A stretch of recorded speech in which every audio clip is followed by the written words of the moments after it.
how to fix you discovered a premium feature on Spotify. I'm going to tell you how to fix you discovered a premium feature on Spotify.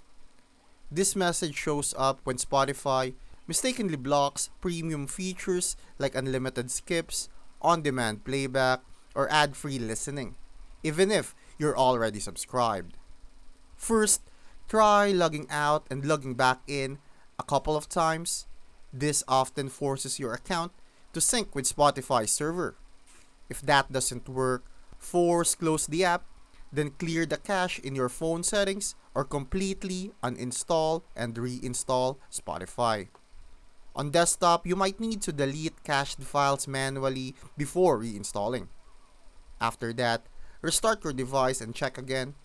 Some users also found that playing a song from the web browser first helps reset the account status.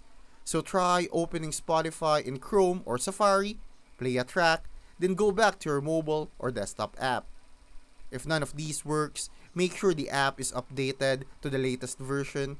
This is a known bug Spotify is actively fixing, but those steps usually get premium features back up and running.